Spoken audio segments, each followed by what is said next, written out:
வாழ்க வளமுடன். பேராசை ஆனந்தி அன்பழகன், திருவண்ணாமலை. இன்னைக்கு நம்ம சிந்தனையாக சுவாமிஜியோட ஞான கலைஞர் பாடலேருந்து ஒன்று சிந்தனைக்கு எடுத்துக்கலாம். வான்காந்தம் களம் என்பது உலகில் வாழ்ந்தவர்கள் செத்தவர்கள் அனுபவங்கள். ஊன் உடலோடு உயிர் அறிவு செயல்களோடு விளைவுகளை அனைத்தும் கூட்டி வான் அகத்தே வைத்திருந்து தக்கபடி உயிர் வகைக்கு வழங்கி ஆற்றும் மேன்மையினை அறிவதனால் மிக விழிப்பில் அறத்தொண்டில் நிறைவாயுள்ளேன் அப்படின்னு கொடுத்துருக்காரு.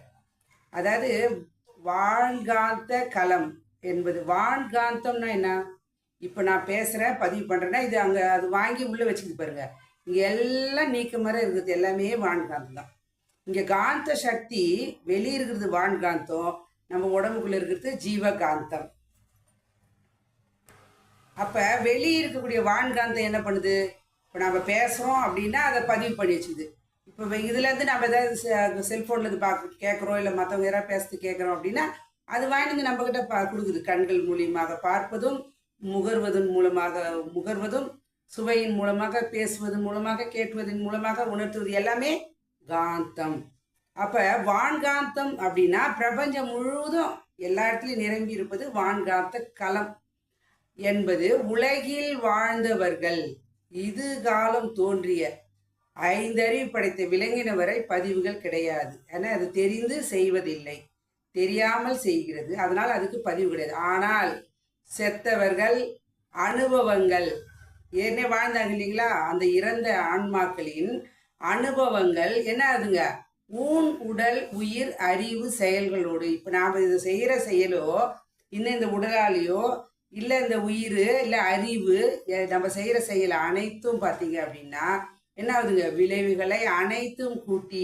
இப்போ நாம் எப்படி நம்ம இது பிரபஞ்சத்தில் கொடுக்குறோமோ அதே போல தான் ஏற்கனவே இருந்தவர்களோட அனுபவங்கள் இந்த உலகம் முழுவதும், மகாகாசம் முழுவதும் நிறைந்துள்ளது. அப்போ அங்கே என்ன இருக்குங்க? ஆன்மா, நல்ல ஆன்மாவும் இருக்கும், துன்பப்பட்ட ஆன்மாவும் இருக்கும், கஷ்டப்பட்ட ஆன்மா எல்லாமே இருக்கும். ஏன்னா அவங்களோட அனுபவங்கள் தான். ஆனால் நம்ம ஒரு சின்ன ஒரு எக்ஸாம்பிள் எடுத்துப்போம். இப்போ அன்றைக்கி ரேடியோவில் பாண்டிச்சேரி வேணும் வைக்கலாம், சென்னை, அதில் எஃப்எம் எப்படியோ வருது. இன்றைக்கி டிவி எந்த சேனல் வேணுமோ நம்ம ரிமோட்டை வச்சு டக்கு டக்குன்னு மாற்றிக்கணும். அது போல் விளைவுகள் அனைத்தும் கூட்டி இருக்கக்கூடிய அந்த வான்காந்தத்தில் என்ன சொல்கிறாரு அடுத்தது? தான் அகத்தே வைத்திருந்து தக்கபடி, அது எல்லாத்தையும் அங்கே இருப்பு கட்டி வச்சிருக்குது. அப்போ தான் அகத்தே வைத்திருந்து தக்கபடி உயிர் வகைக்கு வழங்கி ஆற்றும். அது யோசிச்சுட்டே இருக்குது, யார் மூலியமா இதை நிறைவேற்றலாம். எங்கேயோ போடுறாங்க, நாசாவில் நடக்கிறதோ இந்த உலகத்தில் நடக்கிறது எல்லாமே இன்னைக்கு சின்னதாக டிவி வந்ததே அதிசயமாக இருந்துச்சு ஒரு 25 வருஷத்துக்கு முன்னாடி.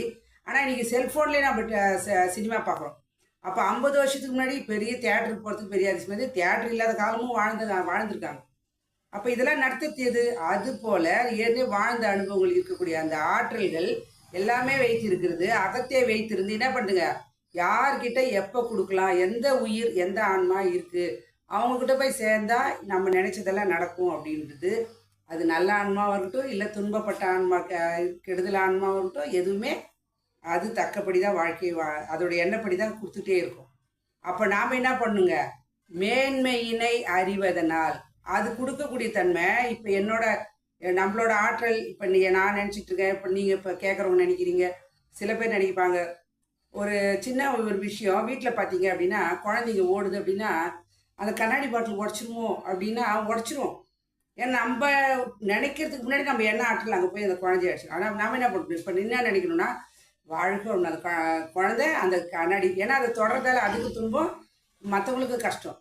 அது தொடக்கூடாது, அது சிறப்பாக போயிடும், அதை தாண்டி போயிடும் நினச்சி பாருங்க.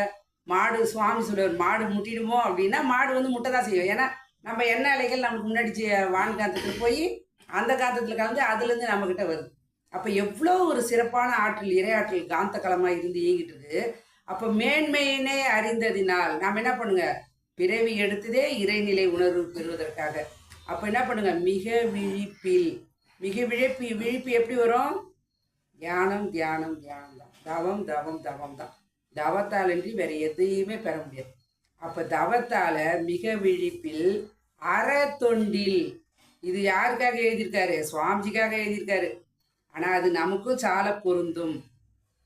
அப்போ அறத்தொண்டில் அறம் அப்படின்னாவே நாம் மற்றவர்களுக்கு செய்யக்கூடிய ஒழுக்கம், கடமை, ஈகை. எந்த விதத்திலேயாவது நான் அற வாழ்வு வாழ்வேன். ஒழுக்கம் என்பது நமக்கு மட்டும்தான், கடமை என்பது நமக்கும், குடும்பத்திற்கும், சமுதாயத்துக்கும், எல்லாத்துக்குமே, சுற்றம், ஊர், உலகம் அப்படி.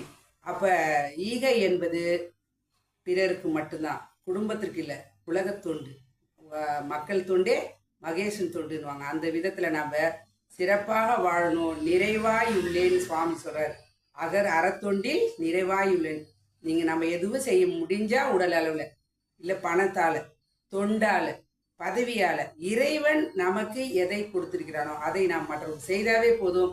இரையாற்றல் எப்படி இறைக்கிற கிணறு சுரக்குன்னு சொல்லுவாங்களோ அது போல் வாழ்க்கையில் நம்ம சிறப்பாக வாழ மனவளக்கலையை பயன்படுத்தி கொள்வோம். எண்ணத்தால் கூட தூய்மையாக இருப்போம்.